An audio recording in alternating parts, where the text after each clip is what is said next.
Dear students, subscribers, and the viewers, welcome to the IAS Mentor.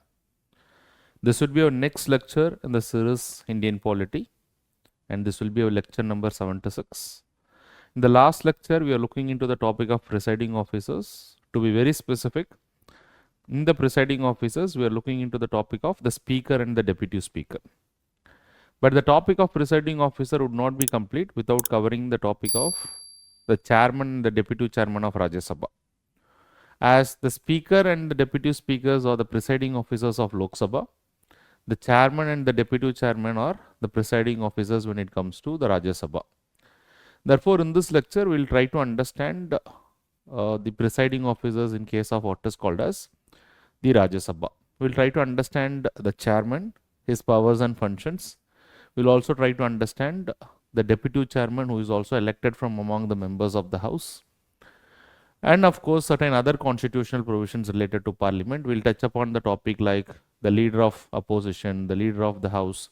So we'll try to cover all those things, the languages that is used in the parliament. So we'll try to touch upon all those topics in this particular lecture. So the first thing that you have to cover is the chairman of Rajya Sabha, or who is the presiding officer in case of in case of Rajya Sabha. It is none other than the Vice President of India. So the first thing that you have to realize, while the presiding officer in case of Lok Sabha, that is the speaker is elected from among the members of the house, whereas there is no election for the post of what is called as the chairman Rajya Sabha. In case of Rajya Sabha, the vice president becomes the ex officio chairman of Rajya Sabha. So who is ex officio chairman? It is a vice president who becomes ex officio chairman of Rajya Sabha. So what does it mean by an ex officio chairman?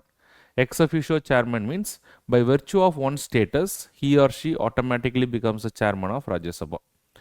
The vice president, by virtue of his status, anyone who is elected as a vice president of India automatically becomes the chairman of Rajya Sabha. So therefore, the first thing that you have to understand is that there is no election for the post of what is called as chairman Rajya Sabha. But however, on the other hand, there is an deputy chairman in case of Rajya Sabha. The deputy chairman in Rajya Sabha is elected from among the members of the house. So while the chairman is not elected, the chairman is none other than the vice president of India, whereas the deputy chairman is elected from among the members of the house. The only condition that is given for the post of deputy chairman is that the deputy chairman should be a member of Rajya Sabha. And any member of Rajya Sabha can contest election, and they are elected with what is called as a simple majority from that particular house. So for time being, we'll have to remember all those things. So now let us proceed further and let us try to understand as to what are the powers and functions of the chairman Rajya Sabha. The powers and functions of chairman Rajya Sabha is almost similar to that of the speaker in case of Lok Sabha, but there are few differences. So we'll try to understand those differences. But before I proceed further, the chairman, who is the chairman? It is a vice president. So therefore, the chairman can submit his resignation. If at all, the chairman has to submit the resignation, to whom the chairman has to submit the resignation? The chairman has to submit the resignation to the president of India, because who is the chairman of Rajya Sabha? It is a vice president. So the vice president has to submit the resignation to the president of India. Can there be vacancy to the office of the chairman? Yes, if the vice president is removed from his office. If the vice president is removed from his office, there will be a vacancy to the office of the chairman Rajya Sabha. But however, how the vice president of India can be removed? We have already seen that the vice president of India can be removed only by a motion that is passed in both the houses of the parliament, and it has to be passed with effective majority in case of Rajya Sabha, and it has to be passed with simple majority in case of what is called as Lok Sabha. So in Lok Sabha it requires simple majority, whereas in case of Rajya Sabha it requires what is called as effective majority. So this is basically the majority that is required. But first this proposal has to be introduced. Before this proposal is introduced, a notice has to be given to the vice president at least 14 days prior to introduction of this particular proposal in the Rajya Sabha. Because in case of vice president, the proposal can be introduced only in the Rajya Sabha. So these are all something that we have already seen. So the vacancy can arise because the vice president can be removed from his office. The vacancy can arise if the vice president suddenly dies. So therefore, whenever the vacancy arises, who will act as the chairman of Rajya Sabha? The deputy chairman will act as the chairman Rajya Sabha. But however, if the chairman is also not there, then the deputy chairman is also not there. So if there is a vacancy, then the president can appoint any of the members of the Rajya Sabha to act as a chairman of Rajya Sabha till the time the vice president is elected. So therefore, he will automatically become the chairman Rajya Sabha. So when the vice president is also not there, that is the chairman is also not there, the deputy chairman is also not there, the president is going to appoint anyone among the house to act as a chairman. But what will happen when there is an absence? If the chairman is absent, the deputy chairman is also absent. If the chairman is absent, the deputy chairman will preside over the house. If the deputy chairman is also absent, then there is a panel of vice chairpersons in the Rajya Sabha. I think presently there are 6 people who are considered to be the panel of vice chairpersons. They are all members of Rajya Sabha, and any one among them will preside over the house. So this is how it is followed in our country. Now, suppose let us assume a motion is introduced for the removal of the vice president, who is none but the chairman of Rajya Sabha. In that particular case, can the chairperson present in the house? Yes, he can be present in the house. He can take part in the proceedings. He has a right to speak, but without the right to vote. He does not have the right to vote when the motion is put in, when there is a proposal for his removal. So therefore, try to understand, when there is a removal motion that is introduced against a speaker and the deputy speaker, they have the right to be present, they have the right to take part in the proceedings, and they also have the right to vote. But however, this right to vote is not given in case of the chairman Rajya Sabha. Why it is not there for the chairman Rajya Sabha? The chairman Rajya Sabha is not a member of that particular house, because the vice president becomes a chairman, and therefore the vice president is not a member of parliament. So therefore, he is not given the right to vote. So these are all some things that you'll have to keep it in your mind.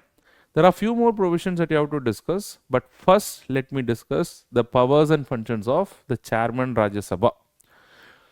The powers and functions of Rajya Sabha chairman is similar to that of the speaker in case of Lok Sabha. But of course, there are few differences. Why it is almost the same? Because as the speaker is the presiding officer in case of Lok Sabha, the chairman is the presiding officer in case of what is called as Rajya Sabha.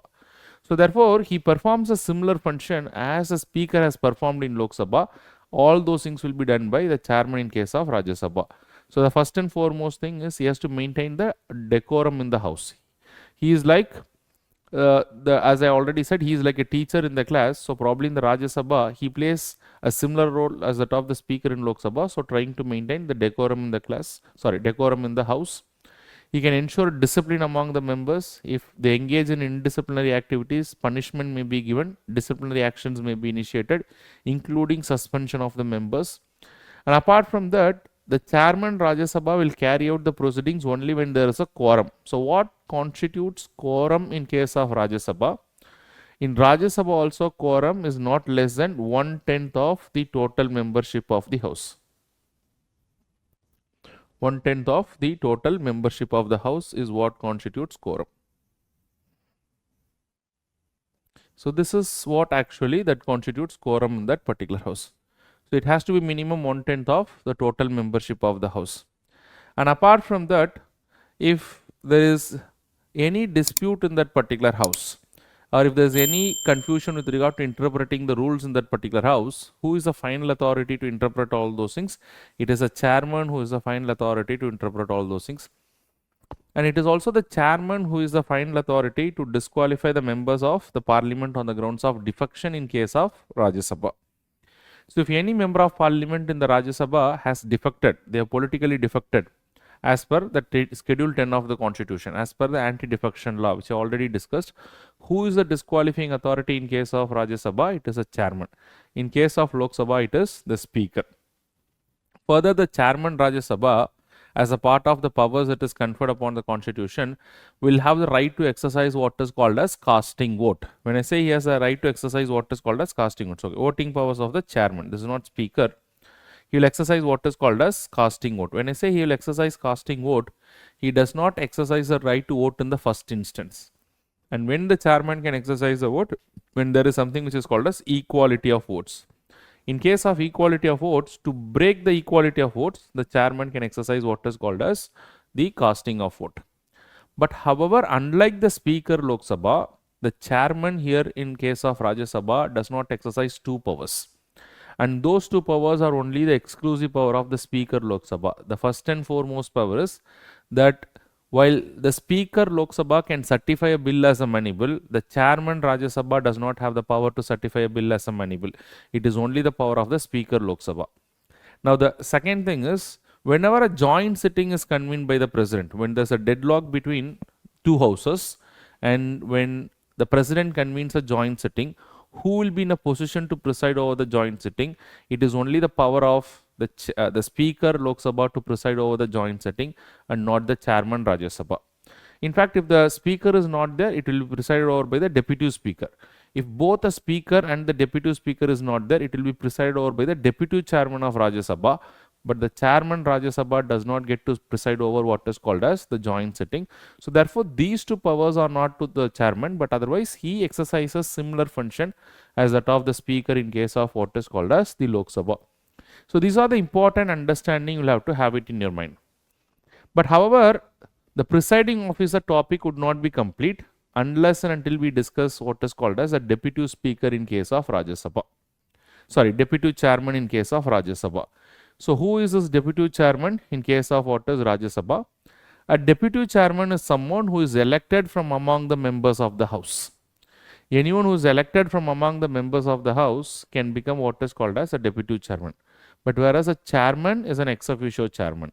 The Vice President becomes an ex officio Chairman. The only qualification for the Deputy Chairman is that the Deputy Chairman has to be elected from among the members of the House. And what is the majority with which the Deputy Chairman has to be elected?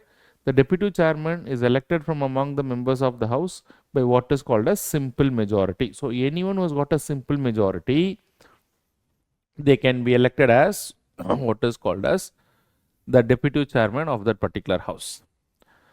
Now, normally, who will have the simple majority? Normally, it is the largest party or the party in power will have the majority. So, therefore, they will elect the Deputy Chairman. But it does not necessary that it is only from the ruling party. Anyone who has got the simple majority, they can elect what is called as the Deputy Chairman. And the Deputy Chairman can also be removed from the office. And how he can be removed from the office? The Deputy Chairman is removed in the same manner as that of the Vice President, but the only difference is for the Vice President, who is also the Chairman, the removal motion has to be passed in both the houses. Whereas in case of the Deputy Chairman can be removed from his office by an effective majority passed only in the Rajya Sabha. So he is elected by simple majority and removed by what is called as effective majority. At any point of time, if the Deputy Chairman wanted to resign from his post, he may submit the resignation to the Chairman Rajya Sabha. But the Chairman Rajya Sabha will not submit the resignation to the Deputy Chairman. The Chairman Rajya Sabha will submit the resignation to the President of India. But however, on the contrary, if you look into the Lok Sabha, the Speaker will submit the resignation to the Deputy Speaker and the Deputy Speaker will submit the resignation to the Speaker. So this is what you'll have to understand. But try to keep this in your mind. As long as the Chairman is there, the Deputy Chairman in case of Rajya Sabha is just an ordinary member of that particular House. And if a removal motion is introduced to remove the Deputy Chairman from the House, can he be present in the House? Yes, he can be present in the House. He can take part in the proceedings and he will also have the right to vote in the first instance. While the Chairman will not have the right to vote, but whereas the Deputy Chairman will have the right to vote in a proceeding where his removal motion is considered. So these are all the things that you'll have to keep it in your mind. So just for your understanding, in case of removal motion of Speaker, Deputy Speaker and Deputy Chairman, they will have the right to be present, take part in the proceedings and also the right to vote in the first instance. But whereas if there is a removal motion against the Chairman of Rajya Sabha, he has a right to be present and take part in the proceedings, discuss in the proceedings, but without the right to vote. Now, why only the Chairman Rajya Sabha is not having the right to vote when his removal motion is considered? Because apart from the Chairman Rajya Sabha, be it Speaker, Deputy Speaker in case of Lok Sabha and also the Deputy Chairman in case of Rajya Sabha, all the other three members are members of that particular House. But whereas the Chairman Rajya Sabha is not a member of Parliament because the Chairman Rajya Sabha is none other than the Vice President of India. So that is basically what you'll have to keep it in your mind. And of course, you already discussed what is called as the panel of vice chairpersons. So panel of vice chairpersons are those people that someone among the members of the House who will be presiding over the Rajya Sabha in the absence of both the chairman as well as the deputy chairman. So these are all some basic information, probably you'll have to keep it in your mind. Now before I complete this lecture, let us move further. Let us try to understand as to what the constitution says with regard to what is basically quorum. So what do you understand by quorum? What the constitution says? As per the constitution, quorum is the minimum number of members required to carry out the proceedings in the house. Now, as per the Constitution of India, quorum is not less than 1/10 of the membership of the respective house. So, in case of Rajya Sabha, it is not less than 1/10 of the members in the total membership of that particular house. And similarly, in case of Lok Sabha, it is not less than 1/10 of the total membership of that particular house. So, this is what constitutes quorum. And apart from that, the Constitution also talks about what is called as voting in the house, how the voting shall happen in the house. So the constitution is very clear that most of the votings in the parliament happens by what is called as open ballot. That means there's no secret ballot system. Mostly the open happens by what is called as open ballot. Unless and until it is specifically mentioned, what is the system of voting? It is by open ballot, where the people will raise their hand and they will say yes or yay when they support a proposal, and they'll raise their hand and they'll say no when they don't support a proposal. So this is how the voting happens in the parliament. And apart from that, if at all any matter is to put to vote in the parliament, unless and until a specific majority is mentioned in the constitution, the majority that is to be taken into account is simple majority. So the constitution is very clear. So what is the majority with which something shall be passed? By simple majority, but unless and until a specific majority is mentioned for any purpose. Suppose if it is saying effective majority, then effective majority should be considered. Suppose if it is saying absolute majority, it has to be considered. But if no majority is mentioned, but it should be passed by the parliament, then the majority that should be taken into account is what is called as simple majority. And apart from that, the constitution also speaks about the languages to be used in the parliament. So what shall be the languages used in the parliament? As of now, as per the constitution and the laws in our country, English and Hindi shall be used in the parliament. So both are considered to be official languages for the purpose of languages used in parliament. Hindi shall be used or English can also be used, but however, with the permission of the presiding officer, if any of the member in the parliament is not conversant either in Hindi or in English, they can also speak in their mother tongue. So this may also be permitted by the speaker. So it is not mandatory that they should speak only in either in Hindi or English, but they may be permitted with the permission of the presiding officer to speak in their mother tongue. Very, very important. So please remember all those things. So before we conclude this particular lecture, our lecture will not be complete before we understand these two categories of people. One is the leader of the house and the other is the leader of the opposition. So both the people play an important role in the parliament. So who is the leader of the house? So usually the leader of the house is the prime minister himself. Normally the prime minister is the leader of the house if he is a member of Lok Sabha. So if the prime minister is part of the Lok Sabha, if he is a member of parliament from Lok Sabha, he is usually the leader of the house. But if the prime minister is from the Rajya Sabha, then he is the leader of the house in the Rajya Sabha. If the prime minister is a member in the Rajya Sabha, say for example, Mr. Manmohan Singh was a member of parliament in the Rajya Sabha and then he was a prime minister. So therefore, he was a leader of the house in the Rajya Sabha. But today, if you take Mr. Narendra Modi, who is a member of parliament in the Lok Sabha, and he is a member of parliament in the Lok Sabha, so therefore he is a leader of the house in the Lok Sabha. If the prime minister is from the Rajya Sabha, then the prime minister will nominate some of the other important ministers who are a member of Lok Sabha to be the leader of the house in the Lok Sabha. So therefore, the leader of the house is always from the ruling party and they are always a minister. So this is what you will have to understand, the leader of the house. But however, there is also another important position in a parliamentary democracy like India. It is what is called as a leader of opposition. Now, who is this leader of opposition? Similar to that of the leader of the house, who are usually ministers and from the ruling party, in both the houses, there is also what is called as leader of opposition, usually the leader of the largest opposition party. So, although these posts are not mentioned in the constitution, but the rules of the house recognizes these posts, both the leader of the house and the leader of opposition.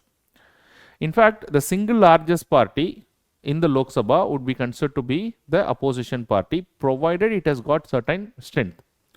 So to be recognized as a leader of an opposition party, there should be a party which has a minimum of 1/10 of the total membership of that particular house.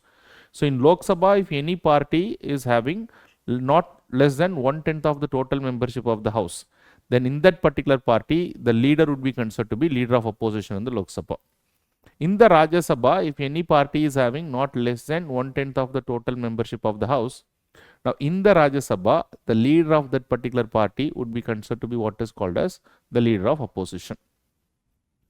So today under the constitution, if you see, sorry, not under the constitution, today as per the laws in our country, the leader of opposition has been given what is called as a statutory status. Statutory status means they have been recognized by law. So there is a law that is enacted by the parliament in the year 1977. So only in 1977 they were given what is called as statutory status. The salary allowances of the leader of opposition act 1977 that has given a statutory recognition to the leader of opposition both in the Lok Sabha as well as in the Rajya Sabha. And in fact, the leader of the opposition in the Lok Sabha, they are also given what is called as a cabinet rank. When I say cabinet rank, the rank is similar to that of the cabinet ministers in the government, and they also get the salary from the government. So therefore, an important status and an importance has been given to the leader of opposition. Why such an importance is given to the leader of opposition? It is the leader of opposition who plays a very important role in ensuring the accountability of the government. The leader of the opposition questions the government. The leader of opposition should question the prime minister. The leader of opposition keeps the ministers on their toes. So therefore, it is very important in a parliamentary democracy like India, the leader of opposition plays a very influential role. And the leader of the opposition makes the government accountable on behalf of the people. So that is the reason you will have to understand the role of leader of opposition. In fact, if you know who is the leader of opposition in the present Lok Sabha, that is in the 18th Lok Sabha, you can put it in the comment box. So let me see how many students are able to know the answer. And similarly, you can put the comment box as to who is the leader of the house in the Lok Sabha. So if you know the answer, you can put the answer for both these questions that I have asked. So therefore, what we have discussed in the present lecture, so you understood the presiding officers in case of Rajya Sabha, the constitutional position of the chairman Rajya Sabha, the deputy chairman Rajya Sabha. We also understood as to what constitutes quorum. We also understood what is the languages that is to be used in the parliament. We also understood two important positions in the houses. One is the leader of the house and the leader of opposition in the parliament today. So all these topics are very, very important, and a lot of questions can be asked from this particular area. So with that, we are coming to the end of the discussion where we wanted to discuss this particular question. So come to the question. Consider the following statement. Statement 1. As per the constitution, a member of parliament can speak either in Hindi or in English only in the houses of the parliament. So can they speak only in Hindi or in English? So let me know whether it is right or wrong. Quorum in the parliament constitutes minimum 1/10 of the total members of that particular house. Is it true or false? Most of the voting in the parliament happens by what is called a secret ballot. Is it true or false? How many of the statements given above are incorrect? So let me know what is the answer. Please put the answer in the comment box. So with that, we have come to the end of lecture number 76, and we have again crossed another important topic. So lecture by lecture, we'll cross important topics, and gradually we will take to the completion of the entire constitution. And by the end of this series, I'm very sure that the students will have a lot of conceptual clarity when it comes to Indian polity. If you like this series, please do share it with your friends as well as the family members. And I'm sure that it is going to be immensely beneficial to the students preparing for the UPSC examination and other competitive examination. Thank you very much for watching this particular lecture. All the best.